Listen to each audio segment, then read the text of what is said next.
Going to give folks just a few moments to join us, and we will get started momentarily.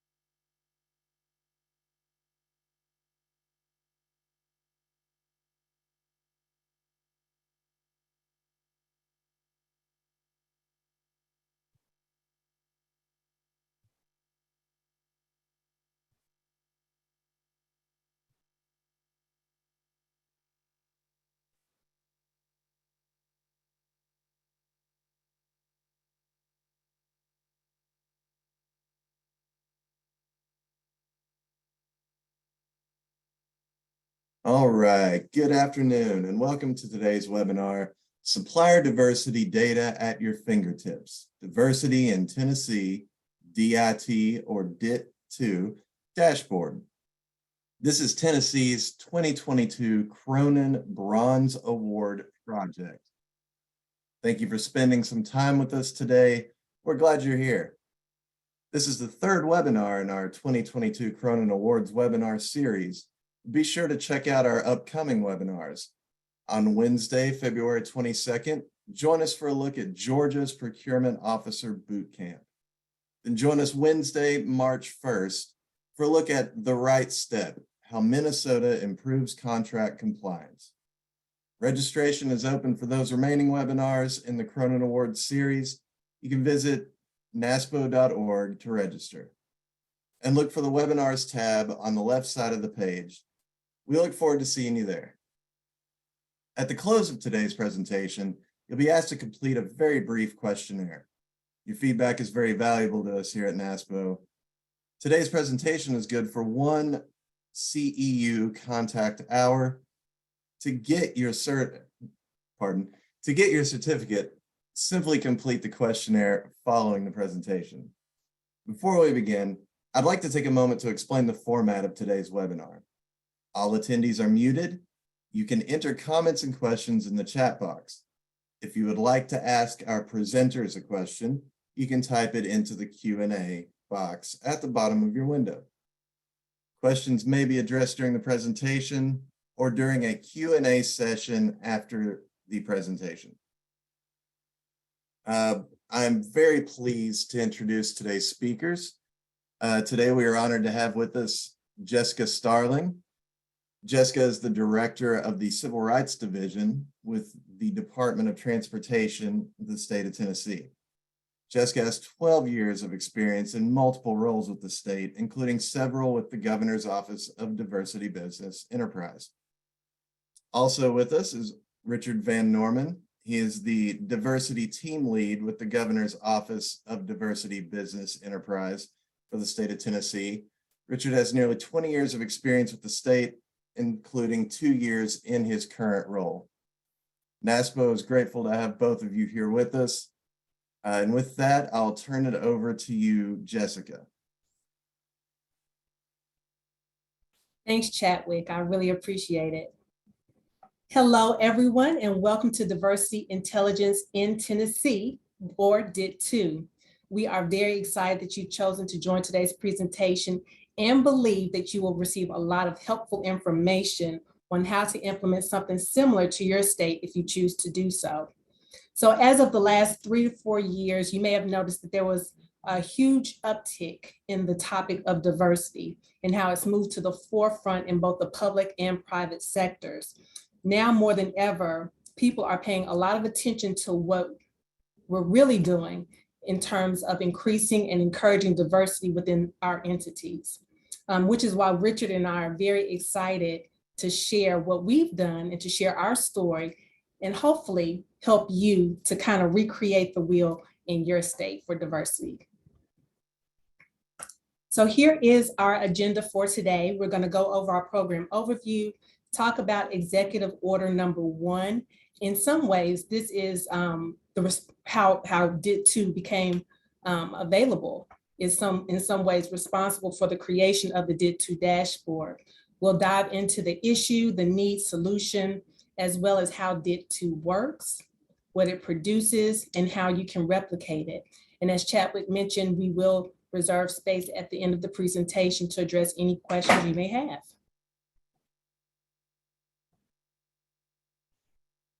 So here you'll see our Tennessee Code Annotated, or state law, put into place to create the Governor's Office of Diversity Business Enterprise, or GO-DBE. And December of 2023 will mark the office's 20th year anniversary of attracting, assisting, educating, and being the central point of contact for small and diverse businesses looking to work with the state. So GO-DBE is the state of Tennessee's diversity certification program, responsible for certifying diversity businesses in 5 categories. That's minority, women, service-disabled veteran, persons with disability, and small business enterprise. The GO-DBE office is housed in the Central Procurement Office, or CPO, where our diversity business liaisons work hand in hand with the people that create the solicitations as well as write the contracts on behalf of the state of Tennessee. Our secondary purpose is to certify diversity businesses looking to work with the state of Tennessee, looking for those procurement opportunities. So we work very closely with our 28 executive branch offices and agencies to help them meet their diversity goals. And this is done by tracking all of the dollars spent with certified diversity businesses for each state agency, state-funded college, university, and technological school. Now, over the years, I've heard a lot of other diversity offices for state say that their state agencies are responsible for reporting their diversity spend to their agency. However, in the state of Tennessee, GO-DBE office is responsible for all of that reporting and tracking. And at the end of the fiscal year, GO-DBE reports the state's diversity spend to the governor and General Assembly. And so with that, I'm going to take the time to kind of brag on Tennessee a little bit. We're very excited to report that the state of Tennessee hit a historical milestone in fiscal year 22. And that is spending over $1 billion with diversity businesses throughout the state. Now, this is the most the state has ever spent with diversity businesses in a 12-month period. And to kind of put that in retrospect, that's about a 37% increase over our previous fiscal year. So we're really, really excited to hit that milestone. So now let's dive into the issues that brought the DIT-II dashboard into existence. So one of the main reasons DIT-II was put in place was because residents in the state of Tennessee constantly had questions about the state's diversity participation. At the time, which was probably about 4 years ago, maybe a little under 4 years ago, 41% of Tennessee counties were at the bottom 25% of the nation's poverty level. That's a lot. And our current seated governor, Governor Bill Lee's very first executive order was focused on helping businesses in rural areas of the state. Now, because of our relationship with small and diverse businesses who at times were located in rural and at-risk counties throughout the state, GO-DBE was selected to be the responding office for the Department of General Services. So our need. So although GO-DBE already had relationships with some businesses in those rural and at-risk counties, this need was a little different. Now we needed to focus on the state's procurement, specifically in rural areas, and then hold outreach events in those areas to make businesses aware of procurement opportunities with the state. So along with notifying our database of those procurement opportunities, we needed to find out what other businesses were available to provide services. And that caused us to kind of break out the box a little bit. So we began partnering with other entities known for working with businesses in that local market, like the Chambers of Commerce and others. We also needed a way to share the state's diversity status throughout the year with the public, as well as our agencies, our state agencies. Agencies needed to access their diversity goal attainment information regularly, as opposed to just getting it at the end of the fiscal year when we put out that annual report to the Governor and General Assembly. And that was simply because they wanted to make sure they were meeting their goal. And with the amount of information that we would collect on a regular basis, of course, we all know procurements happen every single day, and it's not just one or two, there may be hundreds throughout the state, right? So we wanted to make sure that we were able to answer those questions of where those agencies were in a very effective manner, as well as a manner that did not take our staff a lot of time to do. And with the number of executive branch agencies that we had, you can imagine that that would be pretty time consuming. So lastly, as I just mentioned, with the amount of data that we were capturing, we also needed a system that would auto-populate information as it became available, as opposed to having to key in information manually. So we put together a short clip of a real life scenario that we've encountered over the years. And I'm sure that some of you will be able to relate to what we're getting ready to view. But just to kind of keep everything succinct, the film you are about to see is a true story. Some of the characters in this animation have been changed to protect their identities. Enjoy.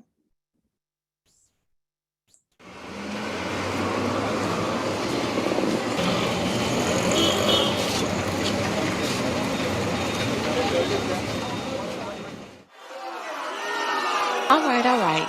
Can I have your attention, please? We are more than happy to address all of your questions and concerns regarding the state of Tennessee's commitment to diversity businesses and the progress we are making. You will see that our Governor's Office of Diversity Business Enterprise, or GoDBE, has done a great job assisting diversity businesses. This has contributed to an increased number of contracts awarded to diversity businesses. Joining us today is Jessica Starling with GoDBE, who can answer all of your questions. Jessica, good luck. Good afternoon.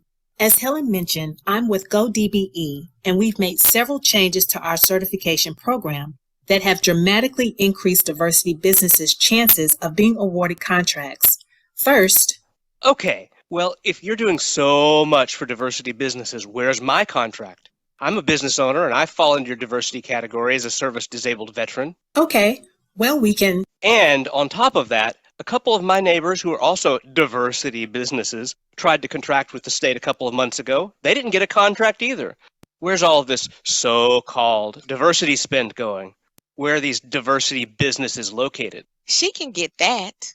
Just how much money is the state actually spending with minority, women, service-disabled veterans, persons with disabilities, and small businesses? Huh? She knows that. And more importantly, where in the world do you go to find the state's procurement opportunities? Oh, Jessica can tell you that. Well? Yes, sir. Those are really great questions. If you provide me with your contact information, I'll be happy to send that information to you.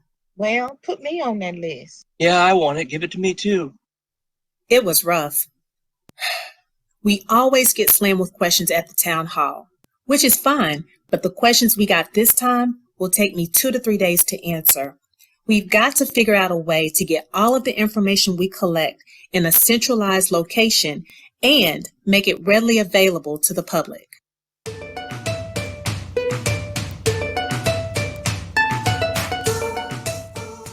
Thanks, Helen.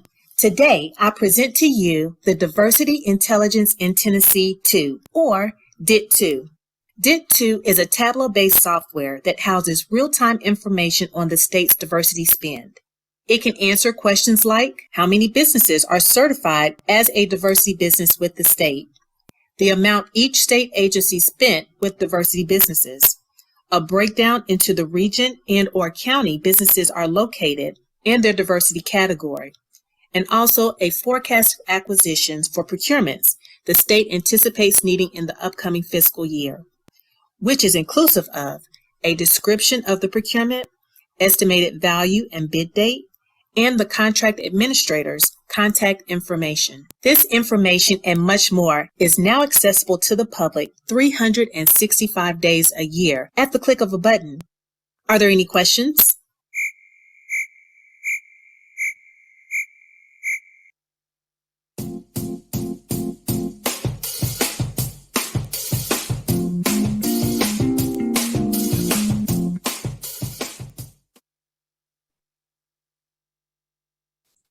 All right, how many of you all can relate to that scenario?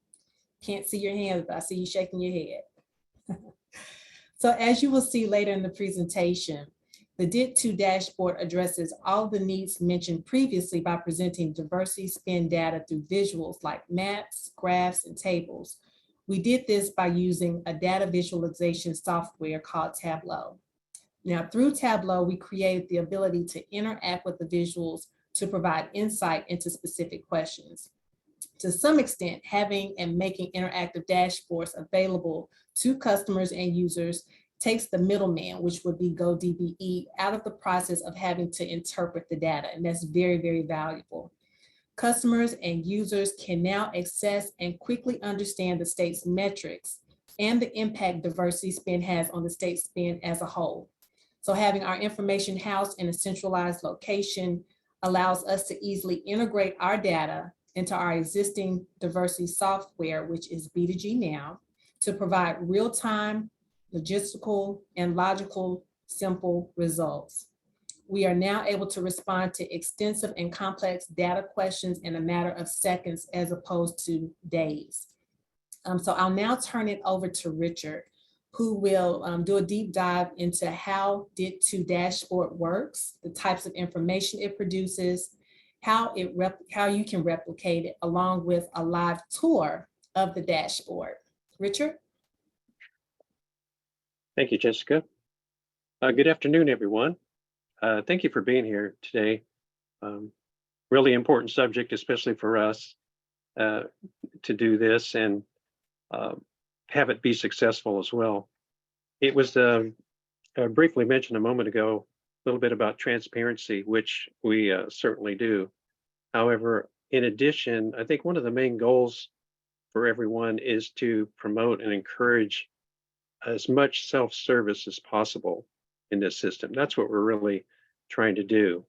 If the user can locate the answer to their question or questions, this eliminates you having to search for the information that, as Jessica mentioned, can be very time-consuming, especially if you get asked the same question frequently throughout the year. So this means you're having to search for the same type of answer, just an updated answer to it. So you don't want to keep trying to do that. This is what this is for. So as it mentions there, we have 3 levels of visualization. We have an internal, an agency, and a public. And for us, these seem to be the most logical to target. Each level is able to view information pertinent to their needs and requirements. So what the public sees, which would be the least amount in a sense, even though they see quite a bit, the agency sees all what the public sees plus a little bit more about themselves. And of course, internal is completely open for us, so we have all the information. For the agencies, this includes the executive branch of the government. That's primarily everybody from agriculture to veterans and Department of Transportation, health, safety, general services, all the common agencies that you would expect. And then the state procurement agencies. For here in Tennessee, those are state colleges like Tennessee State, MTSU, Austin P, Tennessee Tech. Those schools, they're also listed as an agency that they can view theirs as well. And lastly, of course, the public dashboard, which I believe has probably many times eliminated questions about the program and statistics that they're seeking. The public dashboard, by the way, does not provide specific information about individual businesses and dollars. They're, however, able to view a great deal of information regarding the certified businesses, county information, diversity by agency even. They can look at gender, certification type, and other data. And I know in a few moments, we'll take a look at the dashboard and some of the areas they can view. For the county information, by the way, just so we know where some of this information is coming from, we use the Appalachian Regional Commission on Economic Status. So this is an organization that looks and compares primarily 3 areas of economic status. They look at unemployment rate, income, and primarily poverty rate with the national averages. The commission here, this particular one, there are 13 states involved, and essentially primarily on the eastern seaboard. It actually starts up in New York, Pennsylvania, Ohio, and goes down to Georgia. There's 13 states. Now this type of commission, by the way, there's 5 of these across the United States. So it should be, no matter where you live, there should be one of these commissions that looks at those 3 areas of economic status. Okay, next slide. So what does this DIT-II produce? As the slide indicates there, I was just thinking, access up-to-date diversity spend. Well, that's a brief statement, but obviously really important. Our goal in this project was to become more efficient and effective on our reporting. I have to say, we really did struggle trying to track and collect all the information more often than just once or twice a year for the individual agencies. It's hard to put your arms around everything when there's a lot of individual people trying to collect this without a really good method.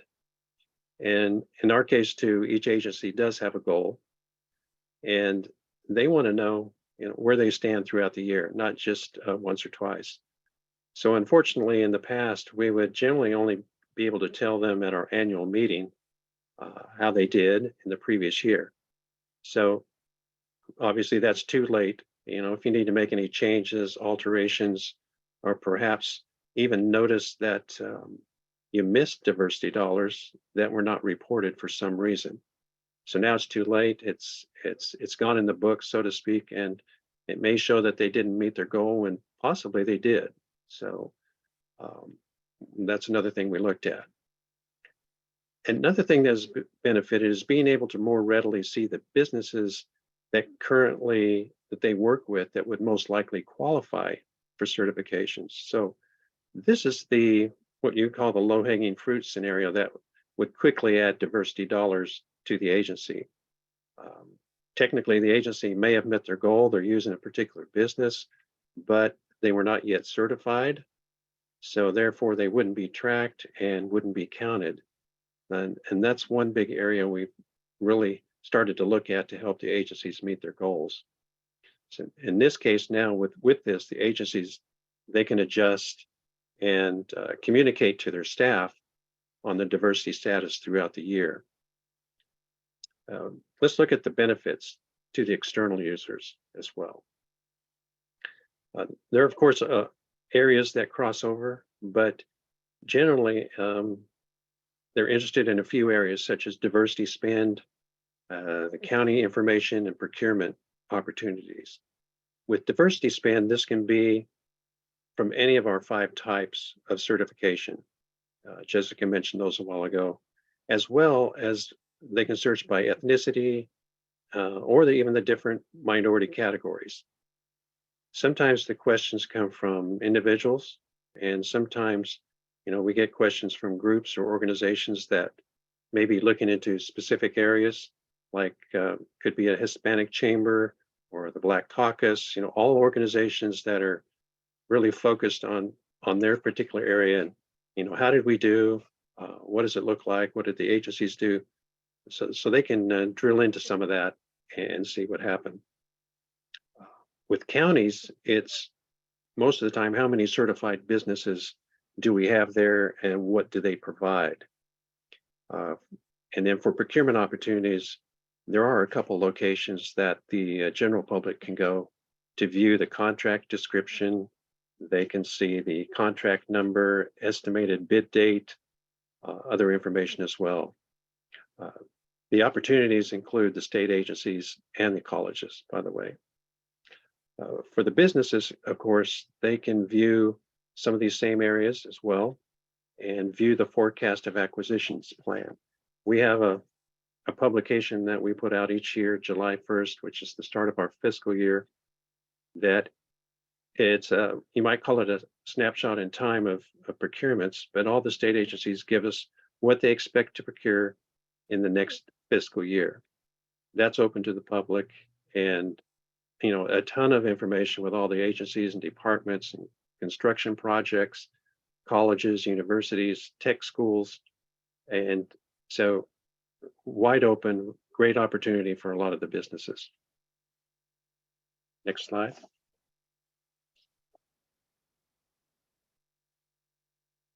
So how to replicate this process? First line there is about data that you see on your screen, and that's the tough one to start out with. You have to first find and know where all your data is housed. In our case, we have 6 main areas actually to draw from and capture when reporting, and I'll show you ours on the next slide. You may have a couple of main information streams, and then maybe some small ones that you work with before getting goals or totals for spans or other reports. But basically, the idea is to integrate all your channels that you have procurement in to get a clear picture. Next thing is what do you want the data to tell you? What is it that you're after?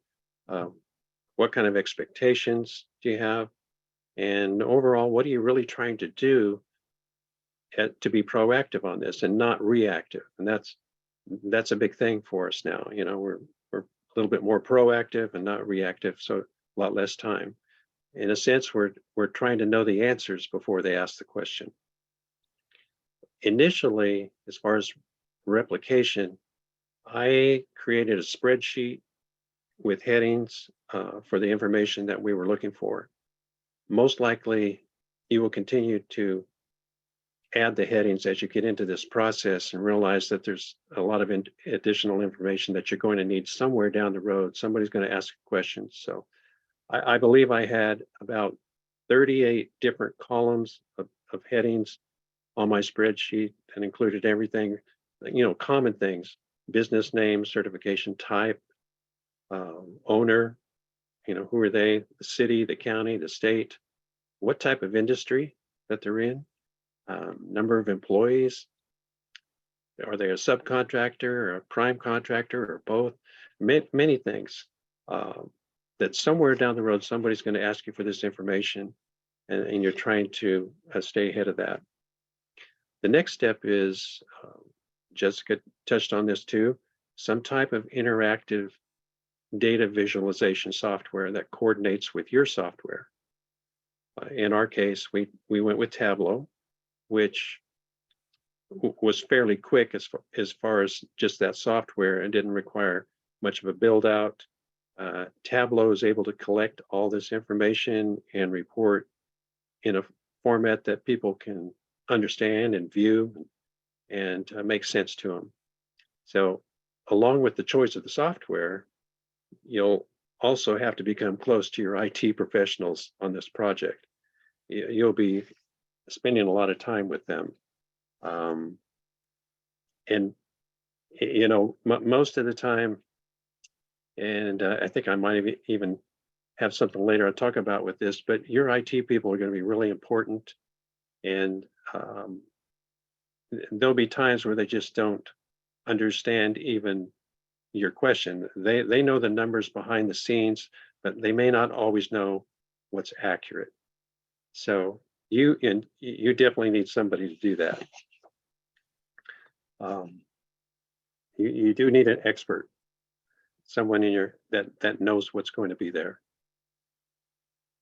And can you go to the next slide here, Jessica? Okay, just a little snapshot of, I mentioned our 6 streams of information that we have. We use B2G now, that's our diversity software. So what we do first is get all the information into this one section of software. Edison at the top is our ERP system, so That's the state's payment and procurement system. We do an import once a month of our diversity businesses that had dollars during that time frame, both for Edison and UT, University of Tennessee. We do fairly direct imports, and it's somewhat based on that Excel spreadsheet I talked about a few moments ago. The other one going down around the circle here is SPAs. Those are the state colleges, which we have a half dozen of those that report. We have the procurement card. A little more difficult, if even for us, if anybody has a great idea about P cards, we'd like to know about it ourselves, because they're like a credit card. They don't have some of the data that we need, and it's hard to match up with those that are certified with us. We do that, but it's fairly time consuming. Subcontracting, we get reports through our B2G system from contractors who they're working with.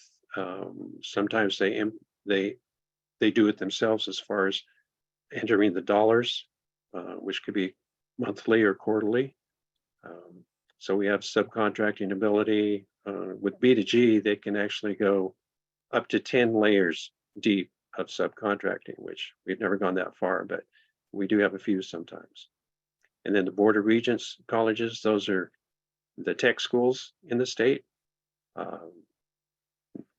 community colleges, junior colleges, and all those as well. So those are our 6. And then from that, from B2G, it goes live into the dashboard in Tableau. You can set this up daily or weekly, so it's pretty close to being real time. But at any rate, it's very close, and it gives everybody that opportunity to see what's going on. Okay, next slide.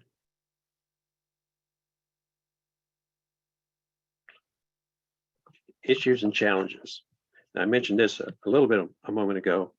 Who knows your data and what it should indicate?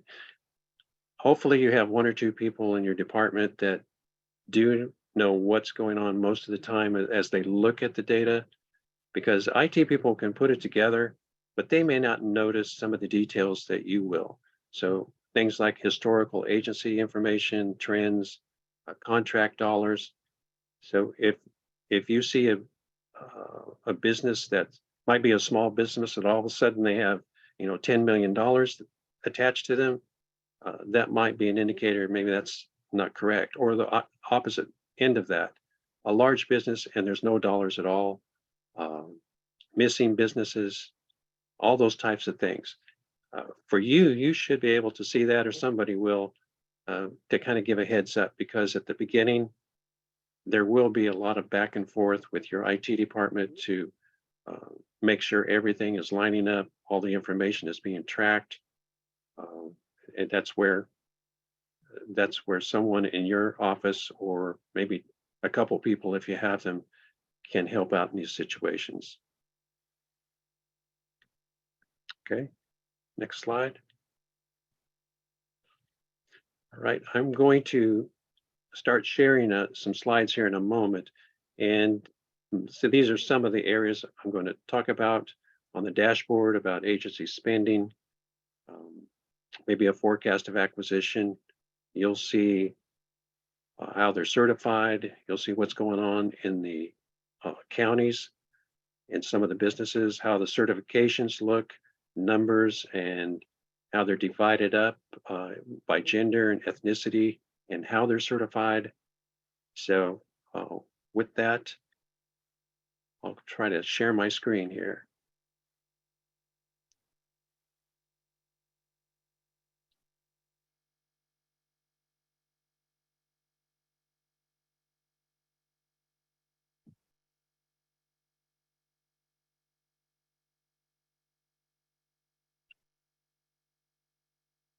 All right.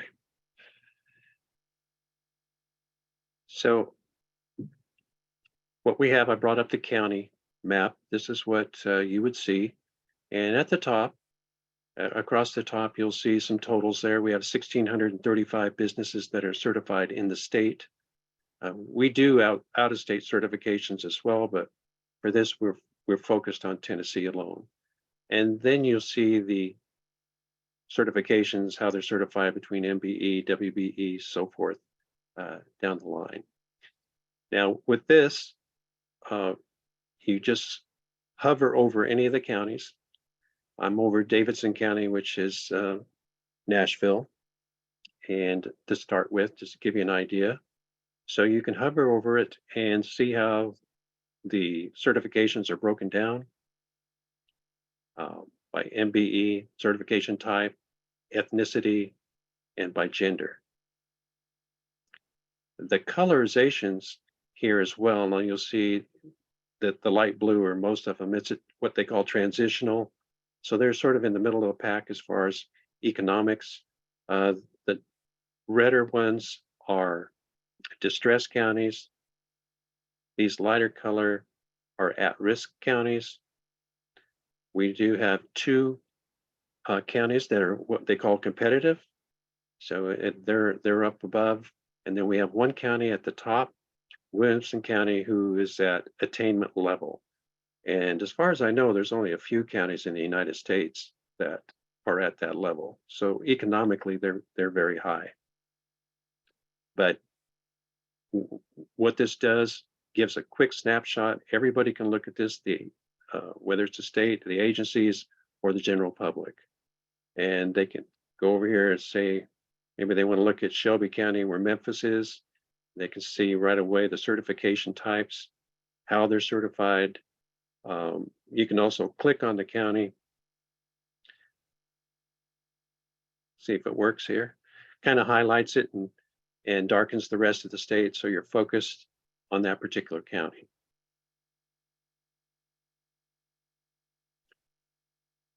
And down below, which you can't see too much, but there's more detail down below by county as you click on each one, as far as the names of the businesses and city and gender and ethnicity and so forth. They just don't have the dollar figures for the general public. All right, I'm going to take a look at, we have some tabs at the top here that you can click on with different information. So now we're looking at active certification analysis. This is always important too. People want to know about how many certifications you have, how it's broken down. We have 2,171 on here. The red, you can't quite see on the page here. Red are male, blue is female. We have 51% female businesses certified with us, and 49% of what we have are males.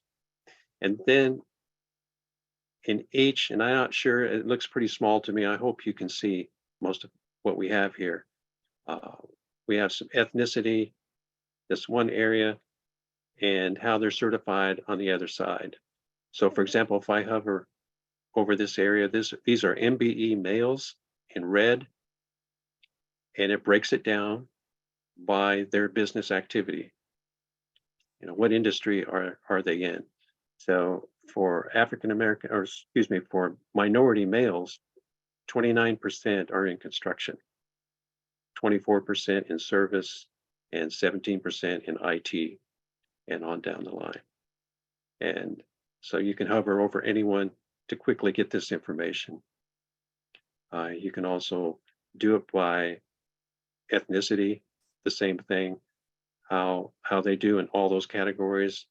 And you can see the little bit of differences in ethnicity and gender and so forth. Okay.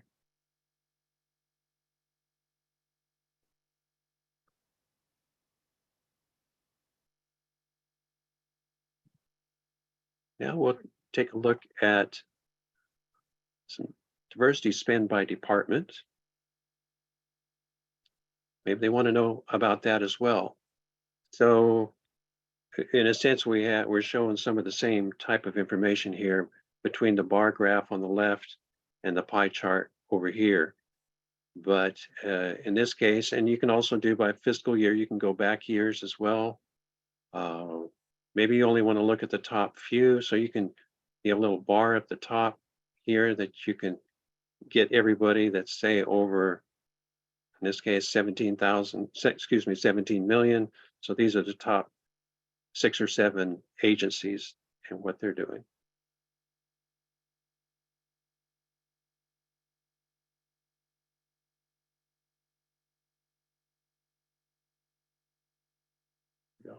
And then for the pie over here, it's given a percentage and the dollars as you hover over each one. So right now, University of Tennessee, they have 18.8 million so far this fiscal year.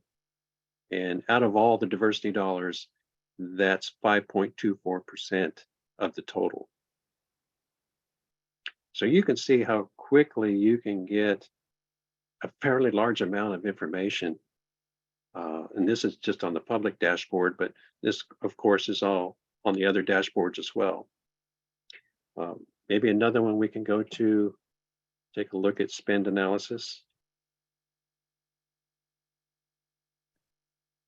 Okay, so far this fiscal year, at least when I had this up, this is fairly live, it's $359 million. And it'll break it down the same way as we just seen before, but more in the dollar area. So here's female businesses total amount, 115 million, in detail about that. And it breaks down similar to the certifications by ethnicity and by gender. Okay, and how many there were. So, for example, here I'm on Asian males. So there's 25 businesses that Asian companies that are run by males so far this year, and which totaled $91 million. It also gives you the number of employees real quickly. So they have 19,000 full-time employees and 14 part-time, as it turned out.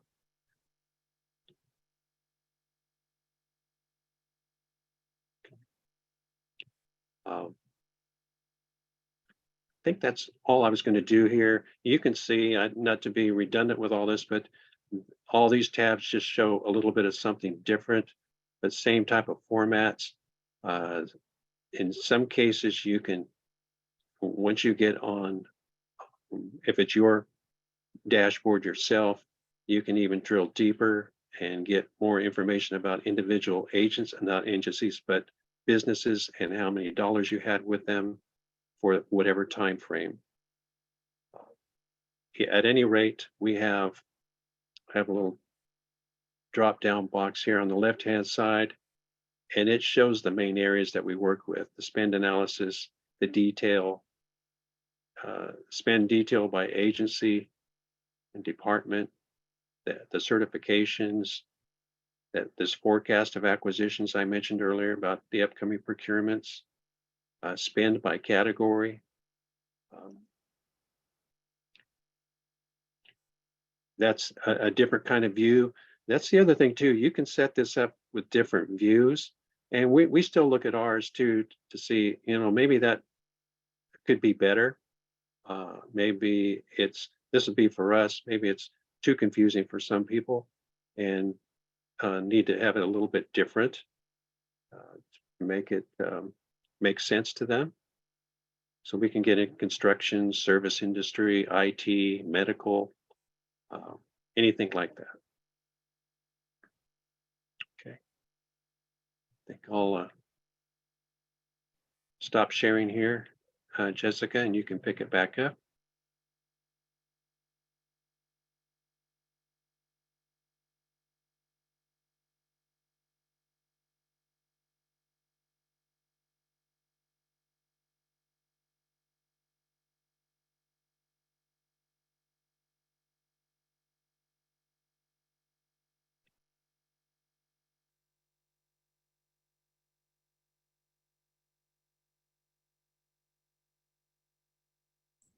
Okay, well, that concludes our presentation. Chadwick, we're going to hand it back over to you to address any Q&A that we might have gotten in the chat.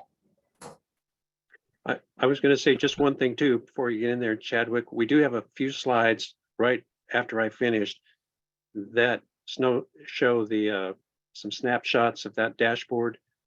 So when you get this PowerPoint presentation, that'll kind of give you a remembrance of what it looked like and get an idea. We didn't need to go through that, but we just wanted to put that in the PowerPoint so you'd have an idea for future.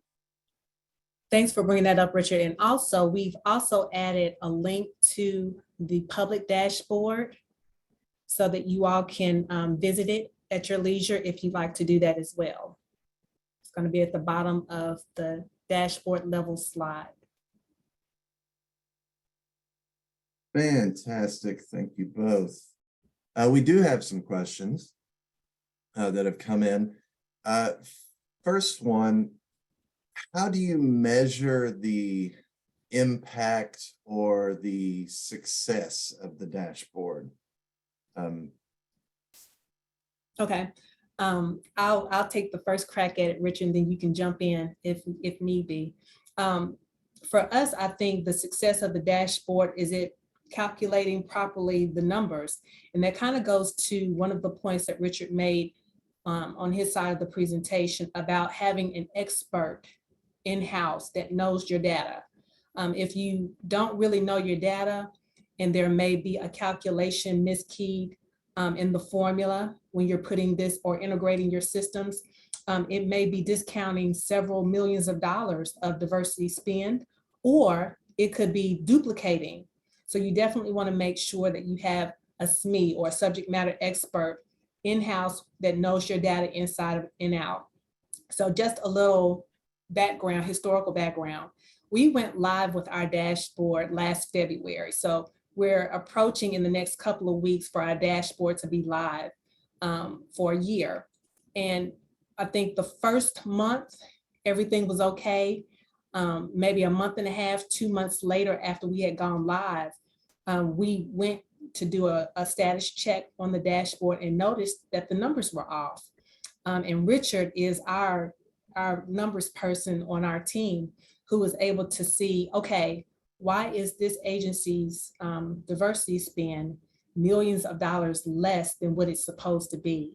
And it's just because he had that intimacy with the information and knew automatically just by looking at it that it was off. So that's going to be key, making sure that you have somebody who knows the data inside and out. And for me, the success is that it's working properly.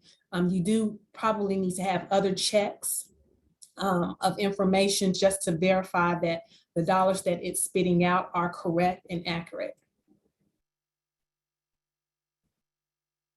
Excellent, thank you. So I have another one here. Does Tennessee have goals or set-asides in place for state spend? We do not have set-asides in the state, other than in Department of Transportation, which is aligned with the federal government for a lot of what they do. But for us, the rest of the state, no, there are no set-asides. Each agency does have aspirational goals, but now, we still meet with them a couple times a year as a whole and individually as well. And they all want to meet their goal because we report directly to the governor and General Assembly every year on how they did. So nobody really wants to have to talk to the governor and explain to them why they didn't meet their goal. So it's somewhat of a reverse thing, but it's fortunately worked for us. We started from ground zero back in 2004, and now we're doing $1 billion a year. And we've had the I guess the opportunity too, but the advantage in a sense that we've never gone down 1 year. So we've gone up each year, which is great, but it backs you up in a corner at some point. We don't know where that corner is going to be, but we continue to raise it every year. And I think with Tennessee, it overall, this state is growing all the time. And I think there's opportunity out there, many of it, that we haven't even tapped into yet, especially in the construction arena. There's just so much going on that we can't even tap into it ourselves. There's so much happening, but I think that's probably it for that one. Thank you. Thank you. We have another question here. How was this project funded? It was the state. So we are part of the Central Procurement Office. So the funds that were used, of course, we utilize all in-house, meaning the state of Tennessee's technology unit. They did a lot of assisting with us. And of course, they would bill our agency for assisting with creating the Tableau dashboard. So that's how it was paid for out of our budget.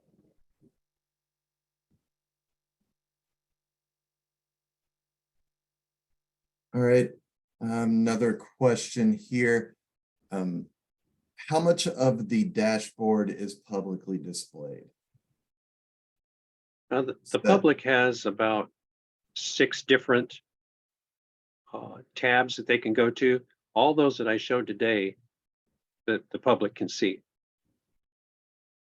The only ones that they can't see, well, I should maybe go right above that, would be the agencies. Agencies can see all of what the public does, plus focused on their specific agency. And they have to have a password to get in there. They have 1 or 2 people in their department where they can go in and see, you know, ABC company, how many dollars did we spend with them, and a little bit more detail that the general public really doesn't need to know.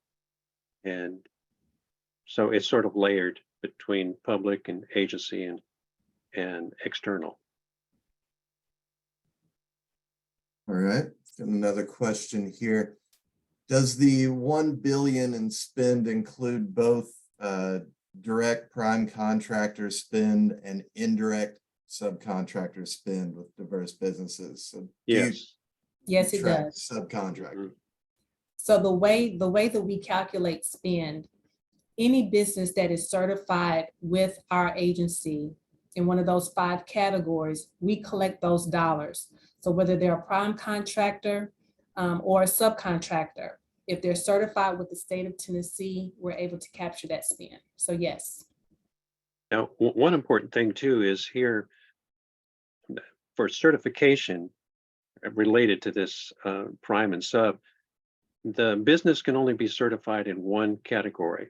So let's say they're a woman, minority, a small business, you know, and especially in the federal world, you can get certified multiple areas at the same time for the same business. The state here decided not to do that because they felt that they were double and triple counting the same business, which kind of skewed some of the numbers. And so even though you may qualify for multiple areas, you can only be certified in one category. So we don't do that double counting.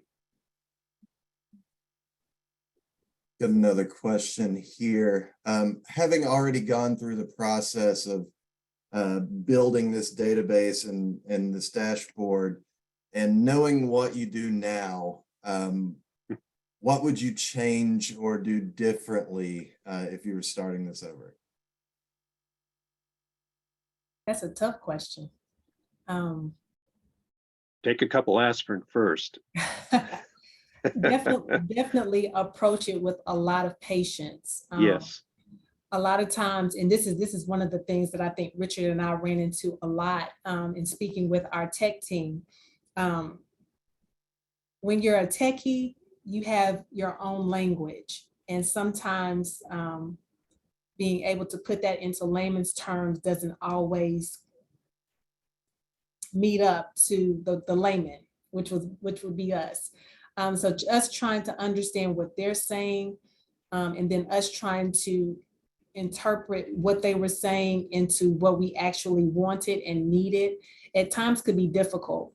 So luckily, in the process, we came across someone who could speak both layman terms and tech term, and was able to kind of be our interpreter, if you will, to kind of explain to them exactly what we were looking for in their language, and they could kind of interpret what the tech was saying that they needed from us in order to do what we've asked them to do. So definitely a lot of patience. I probably, had I known that the breakdown in communication was going to be so separate, I probably would have gotten someone who could interpret it a little earlier in the process. Richard, what do you think?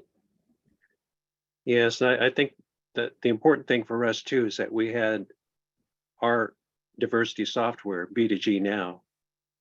Without that, we couldn't have done it. Everything is in there. It just needs to be transferred out in a logical way so that you can view it. That's so, yeah, you have to kind of lay out what is it that you're looking for, all these different areas. What kind of questions do you anticipate? How much of it is in your diversity software right now? You know, how deep can you go? And then how do we get it into this dashboard view that people can look at and maneuver as well? And we've had it just about a year now. We're still learning, obviously, all the time, because you're not in it every day to a lot of extent. You're doing other things. You know, that's just the way it is in the diversity world. You might be at outreach meetings or whatever, but so it's a constant learning. Like I say, we take a look at it. Maybe we want it to look a little bit different for whatever reason. We don't like this, or we like that. How can we improve it? That's the way it is with anything. You know, you're always trying to improve it. I'm glad you mentioned outreach, because we have a question about that. How do you go about your outreach efforts to certified businesses that are either a lower prevalence or maybe getting a lower percentage of spend as documented in the database? Yeah, well, most of the outreach that we do is coming through our diversity software through B2G now. And it has the ability to, you can send it out to one person or the entire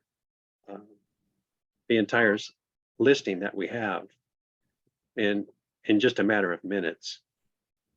And we do that all the time. We have outreach constantly. We send out invitations to all across the state, wherever we go, a lot of virtual as well, but sometimes in person.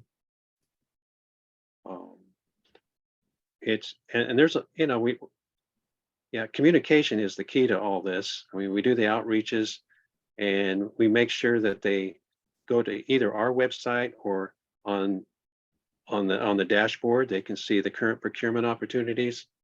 They know what's out there, and it's broken down by agencies, by colleges, construction, professional services, invitations to bid for commodities. So they can search, and it tells you too, especially in procurements that are going to be reprocured, it'll have the dollar value of what they expect. So even small business can look at it and say, yeah, I think I can do that one, or maybe I can be a subcontractor for this one over here. We also attend pre-bids, pre-response conferences in the state because there's diversity in language in those, and we do presentations there as well. Fantastic. I want to get one more question in here. What kind of feedback have you gotten from suppliers about the dashboard? I'm not, so for suppliers, meaning that the people that we contract with, I'm assuming that that's what we mean by suppliers. Yes. I've not gotten or received a lot of feedback from suppliers. Now from people that use it, maybe the general public or the state legislature or even executive administration, meaning the governor's office, all the way down to the chief procurement officer, we've gotten a lot of public feedback from it because it's very easy to use and very easy to understand.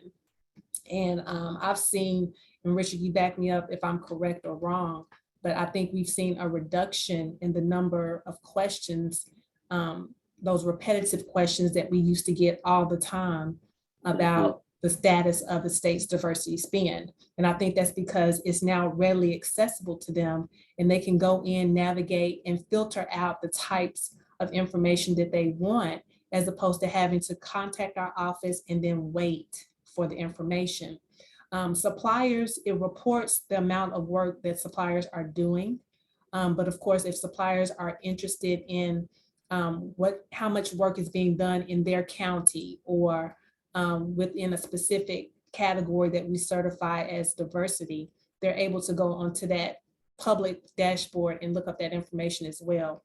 I just typically have not gotten any responses from suppliers, but general public and leadership, we definitely have. Yeah, not too many from suppliers. I think that they're using it because we have the links on our website as well. So when they go in there, they can click right on to the public dashboard. They can see the procurements out there. And then on the other side, like Jessica said, for state individuals, it really takes a lot of, I don't want to say stress, but you know how it is if you get asked something that's really important, it's always an emergency. We have to have this really fast. And maybe they're used to you giving it to them in this little one-page report. Everything looks so simple, but to get to that point, it might take you all day. So this has eliminated a lot of that emergency scenario. Well, thank you both for entertaining my questions here. All right, that's going to conclude today's presentation. I want to thank our presenters, Jessica Starling and Richard Van Norman, for this valuable information that they've shared today and for working with us here at NASPO to bring it to you. Thank you all for attending this webinar today. You will all receive a follow-up email containing today's slides and materials. Remember, this webinar qualifies as one contact hour for your continuing education credits. To receive your certificate, simply fill out the survey in your browser window once you've exited the webinar. This webinar has been recorded and will be available for viewing on the NASPO YouTube page in the coming days. All questions entered into the chat and Q&A boxes have been saved. We'll try to follow up via email for any ones not addressed during the webinar. Don't forget to check out the upcoming webinars and other events at naspo.org. Thanks again to our wonderful presenters. Thank you to our guests, and everyone have a great day. Thanks, Thank you, Chadwick. Have a good evening. And everyone, appreciate it.